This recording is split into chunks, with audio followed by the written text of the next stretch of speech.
सुदर्शन रेड्डी विपक्ष के उपराष्ट्रपति पद के उम्मीदवार होंगे। कांग्रेस अध्यक्ष मल्लिकार्जुन खड़गे के आवास पर बैठक में उनके नाम की घोषणा की गई। इस तरह से अब एनडीए के उम्मीदवार सीपी राधाकृष्णन के सामने बी सुदर्शन रेड्डी होंगे। सत्ता पक्ष और विपक्ष दोनों उम्मीदवारों के बीच उपराष्ट्रपति के पद के लिए मुकाबला दिलचस्प होने वाला है। हालांकि नंबर गेम के मुताबिक एनडीए गठबंधन के उम्मीदवार का पलड़ा भारी है। सदन में किसका पलड़ा भारी होगा, हम आपको आंकड़े बताएंगे कि आखिर किस दल के पास कितने आंकड़े हैं, एनडीए के पास कितने सांसद हैं और विपक्ष के पास कितने आंकड़े हैं। नंबर गेम को समझिए। असल में कौन किसके साथ होगा, दोनों सदनों की संख्या कितनी है 786, जरूरी वोट कितने हैं 394। अब किसके पास कितने हैं, एनडीए के पास कितने हैं 425 वोट हैं। भाजपा के 342, टीडीपी के 18, जेडीयू के 16, शिवसेना के 8, एलजेपी-आर के 5, जेडीएस के 3, एआईएडीएम के 4 और 29 अन्य यानी कि निर्दलीय हैं। संभावित समर्थन वाईएसआरसीपी यानी कि जगन रेड्डी की जो पार्टी है उसके 11 सांसद बीजेपी ऐसा मान रही है, एनडीए ऐसा मान रही है कि जगन रेड्डी की पार्टी भी के 11 सांसद भी एनडीए के उम्मीदवार के साथ जाएंगे। ये संख्या बल है, एनडीए का संख्या बल है, जिसमें कि आप देखिए कि कितने हैं और इंडी के पास कितने हैं, यानी कि इंडिया गठबंधन यानी विपक्ष के उम्मीदवार के पास 315, बहुत छोटी संख्या। जरूरी कितने चाहिए 394, टोटल है 786।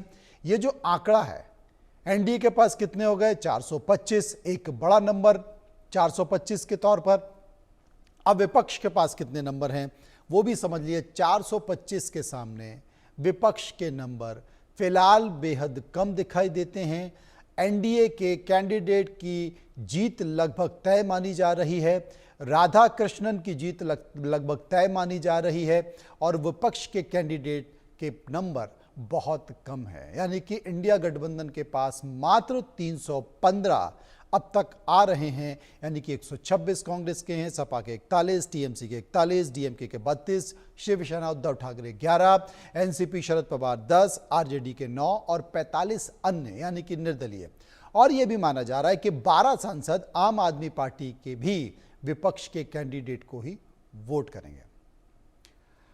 अब सीपी राधाकृष्णन कौन है यह समझने की जरूरत है, जो कि उपराष्ट्रपति हैं एनडीए कैंडिडेट के। अब आप समझिए 20 अक्टूबर 1957 को तमिलनाडु के तिरुपुर में इनका जन्म हुआ था। दक्षिण भारत का ये चेहरा है, जाना माना संघ चेहरा है। 1970 के दशक में वो आरएसएस से जुड़े थे। 1974 में जनसंघ की राज्य कार्यकारिणी में समिति में सदस्य थे। बड़ा पुराना चेहरा और ये माना जा रहा है कि संघ का चेहरा अगर देखा जाए तो इन्हें दक्षिण का मोदी भी कहा जाता है, दक्षिण का नरेंद्र मोदी इन्हें कहा जाता है। सीपी राधाकृष्णन को दक्षिण का नरेंद्र मोदी भी कहा जाता है। इन्होंने वहां पर पार्टी को मजबूत करने में बड़ा काम किया। 1998 से 2004 तक लोकसभा के उपक्रम समितियों के सदस्य रहे। 1998 से लेकर 4 तक वित्त पर संसदीय परामर्श समिति के वो सदस्य भी रहे संसद में। और 2004 से 6 तक बीजेपी तमिलनाडु राज्य के अध्यक्ष भी रहे।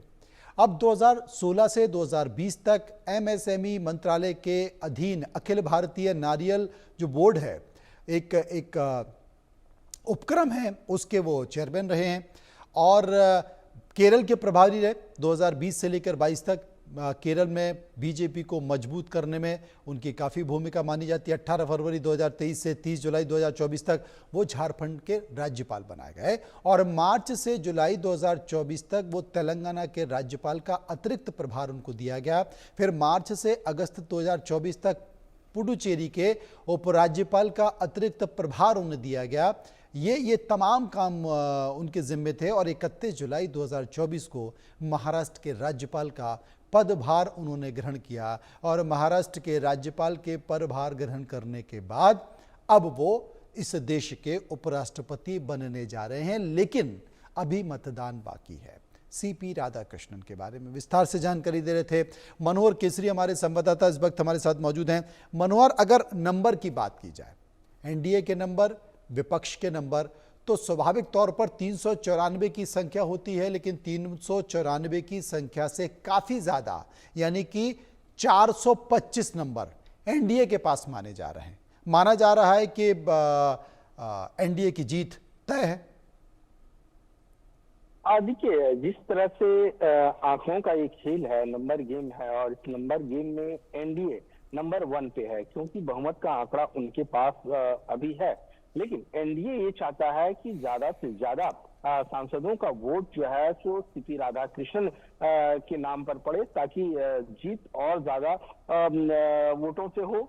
अगर हम नंबर की बात करें तो अभी तक राज्यसभा और लोकसभा को लेकर के एनडीए के पास 427 के आसपास का है।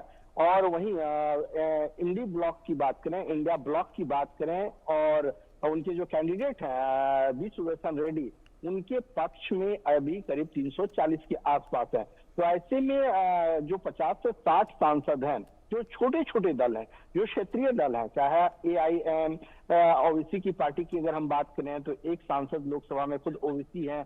उसके बाद आम आदमी पार्टी के सांसद राज्यसभा लोकसभा में हैं, बीजेडी के हैं। उसी तरह से छोटी छोटी पार्टियां हैं, वाईएसआरसीपी के सांसद हैं।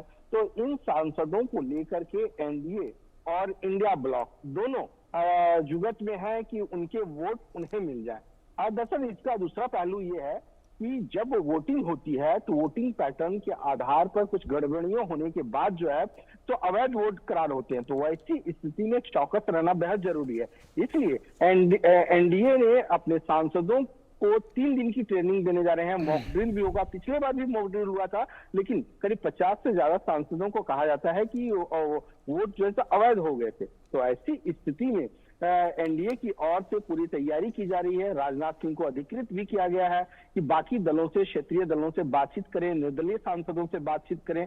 वहीं इंडिया ब्लॉक भी, ये जो बीच के सांसद हैं 50 से 60, जो ना इधर है ना उधर है, अभी उन्होंने डिसाइड नहीं किया है। हालांकि जो सोर्सेज बतला रहे हैं मनोज जी कि वाईएसआरसीपी जो है सो एनडीए को सपोर्ट कर सकता है। तो इंतजार करना पड़ेगा। कल से नॉमिनेशन एनडीए की ओर से किया जाएगा। सीपी राधाकृष्णन जो एनडीए के कैंडिडेट हैं वो कल 11 बजे संसद भवन में अपना नामांकन दाखिल करेंगे। 20 प्रस्तावक और 20 जो है सो समर्थक साथ में होंगे।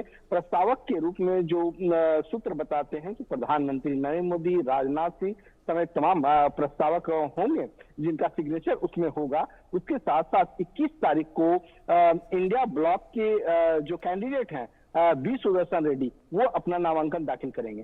जी बहुत बहुत